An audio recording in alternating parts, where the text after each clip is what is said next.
So, well, we are in the final throes. This is the last week until the playoffs. I believe that we are in what Scott Hansen would call the witching hour when it comes to fantasy football, that is, at least. In both of these leagues, the race to the playoffs is very, very tight. Anything can happen in the blink of an eye.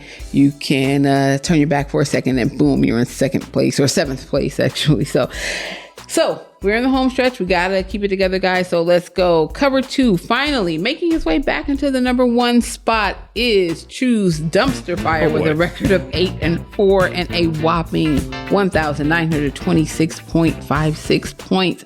Wow. I don't see how anyone moves him out of that spot at this point with just 1 week to go. Yeah, that's a huge amount of points. I went back and took a look at Choose season. He has only put up less than 150 points 2 or 3 times throughout the entire season. Most of the time, he was landing somewhere between 170 and 180. So he really racked it up. Yeah. So, yeah, a couple of games with 200 points thrown in there for good measure. This week, he got the dub with 197. Ooh. And that's in no small part thanks to one Saquon Barkley, who put up that 48. Sheesh. That's a lot of points. Yes. So hats off to him this week. And falling into second place, Mac Diddy. He did not get the win this week. So there goes that 1 game lead he had over his closest competitors. His record is now 8-4, tied up with Choose Dumpster Fire. And it's, like I said, a tall order to try to catch up to Chew in points. Yep. But we just have that 1 week left. But he's still 8-4, has cemented his playoff spot. So very nice season. And in third place, who this? He got the dub this week, bringing his record to 5-7. He's tied up with a few other players in the league. He's another one with a very high overall point total, 1,873.22. He was in a very tight matchup with getting the win by just 1.48 points, right? A point and a half. How many of these nail-biters are we going to have this season? We had quite a few, but you got to take it up to just being a testament to how stiff the competition is in both of these leagues. Everybody has come to play, and that's everybody except Spicy Curry. Boo. Yes, he abandoned us long ago and is exactly where he belongs. Dead last, 10th place, and not even worth talking about. So moving on, Flagship League, air it out. All right, all by himself, leading the pack at 8-4. All the smoke, holding on tight to that number 1 spot. In this league, I think he is the one that's pretty much out of reach. He's got at least a game on everybody, and the league high overall point total at 1,887.23. It will be tough to get him out of that number 1 spot. Like we said, 1 week to go. He got the win this week with rookie quarterback Jaden Daniels, who's been doing his thing all season long. Basically, he's done very, very well. He led all the smoke this week on his roster with 37.15 points.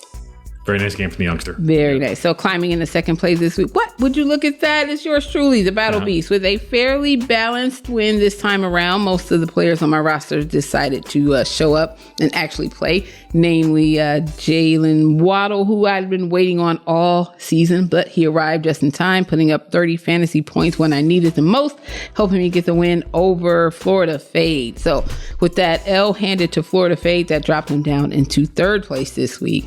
Now, he had a few players who decided not to show up at all, and that would mainly be one Cade Otton. Cade Otton was on a hot streak for quite a while, and then he kind of disappeared. It was all running in defense. Yeah, so that's what said. Tampa's 30-7 win over the Giants was all Bucky Irving. Yeah. So, but Florida Did you see that block that Baker threw? No. So Bucky broke one around their own 10, around the Tampa 10, right? So he gets to about midfield, and out leading the pack was Baker Mayfield, and he throws a block. No, I did see that. Yeah. Yes. Check your quarterback That's out. not surprising. That checks with his personality and his play style. And he was all pumped up that's no about surprise. it. Yeah.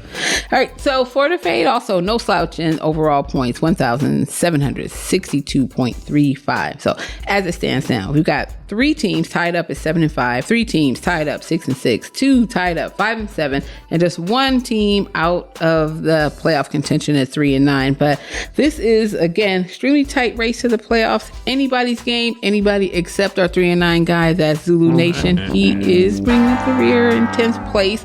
I think his proclamation at the start of the season might have jinxed him a little bit when he paid his buy-in. I think the note line was for his championship trophy. So you jinxed yourself a little bit. So time to start thinking about next year. So all right, and that will do it for this week's recap. One more.